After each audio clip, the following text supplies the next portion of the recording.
আসসালামু আলাইকুম।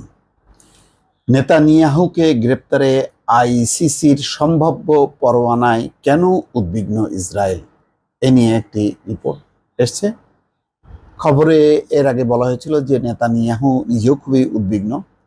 আর এমন একটি প্রতিষ্ঠান, আন্তর্জাতিক অপরাধ আদালত, সব দেশের কাছেই গ্রহণযোগ্য। ফলে এমন একটি সংস্থা, এই আন্তর্জাতিক অপরাধ আদালত, যে অনেকগুলো দেশের সমন্বয়ে এটি গঠিত হয়েছে। সুতরাং তারা যখন কোনো বিষয়ে রায় দেয় তখন বোঝাই যায় সেই রায়ের পেছনে ভিত্তি আছে, যৌক্তিকতা আছে। আর সারা বিশ্ব দেখছে যে গত 6 মাস ধরে ইসরায়েল কি করছে গাজা এবং তার সংলগ্ন এলাকায়। তাদের হামলায় শত শত নিরীহ নারী, শিশু মারা যাচ্ছে, সাধারণ নাগরিকরা মারা যাচ্ছে। তো এখন এই খবরে বলা হচ্ছে যে ইসরায়েল হামাস যুদ্ধের 6 মাসের বেশি পার হওয়ার পর প্রধানমন্ত্রী বেনিয়ামিন নেতানিয়াহু সহ শীর্ষস্থানীয় ইসরায়েলি নেতাদের বিরুদ্ধে সম্ভাব্য গ্রেপ্তারি পরোয়ানা নিয়ে ক্রমেই বেশি উদ্বিগ্ন হয়ে পড়ছেন তেল আবিবের কর্মকর্তারা। আন্তর্জাতিক অপরাধ আদালত এই পরোয়ানা জারি করতে পারেন। ইসরায়েলের সেনাবাহিনী ও কর্মকর্তাদের বিরুদ্ধে জাতিসংঘের শীর্ষ আদালতের সম্ভাব্য পদক্ষেপ সম্পর্কে সম্প্রতি সামাজিক যোগাযোগ মাধ্যমে সাধারণ ভাষায় একটি পোস্ট দেন নেতানিয়াহু।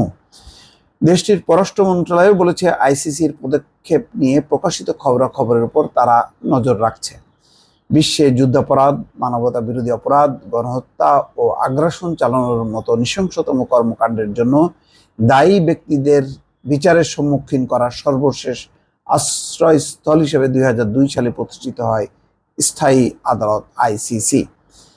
যে রোম সনদের ভিত্তিতে আইসিসির প্রতিষ্ঠা, সেটি গ্রহণ করা হয় 1998 সালে। 60টি দেশের অনুসমর্থনের পর 2002 সালের 1 জুলাই থেকে কাজ শুরু করে আন্তর্জাতিক এই আদালত। জাতিসংঘের সাধারণ পরিষদ আইসিসিকে অনুমোদন দিলেও এই আদালত মূলত স্বাধীন। নিজস্ব পুলিশ বাহিনী না থাকায় আইসিসি সন্দেহভাজন ব্যক্তিদের গ্রেপ্তারে সদস্য দেশগুলোর উপর নির্ভর করে থাকে। এমন ব্যক্তিদের বিচারের মুখোমুখি করা এক্ষেত্রে একটি বড় বাধা।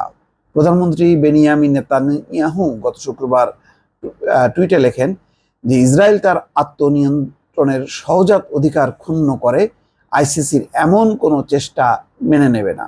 ইসরায়েলি প্রধানমন্ত্রী বলেন, যদিও আইসিসির নির্দেশ ইসরায়েলের কর্মকাণ্ডে প্রভাব ফেলবে না, তবুও এটি এক বিপজ্জনক নজির সৃষ্টি করবে। প্রধানমন্ত্রীর এই ধরনের বার্তার পর ইসরায়েলি পররাষ্ট্র মন্ত্রণালয় গত রোববার বলেছে, আদালত ইসরায়েলের জ্যেষ্ঠ রাজনৈতিক ও সামরিক কর্মকর্তাদের গ্রেপ্তারের নির্দেশ দিতে পারে এমন সব গুজব সম্পর্কে বিদেশি মিশনগুলোকে অবগত করা হয়েছে। তবে এই গুজবের সূত্র সম্পর্কে মন্ত্রণালয় কিছু জানায়নি। অ্যাসোসিয়েটেড প্রেসকে এক ইমেইল বার্তায় বিস্তারিত কোনো মন্তব্য করতে অস্বীকৃতি জানিয়েছে আদালতের প্রসিকিউশন দপ্তর। দর্শক, এটা একটা চাপ যেখানে কোনোভাবেই রোখা যাচ্ছে না ইসরায়েলকে বা নেতানিয়াহুকে। সেখানে এই আইসিসির এই উদ্যোগটা নিঃসন্দেহে ইসরায়েলের উপর একটা চাপ তৈরি করেছে এবং অন্যান্য দেশও নেতানিয়াহু এবং ইসরায়েল সম্পর্কে সতর্ক থাকবে।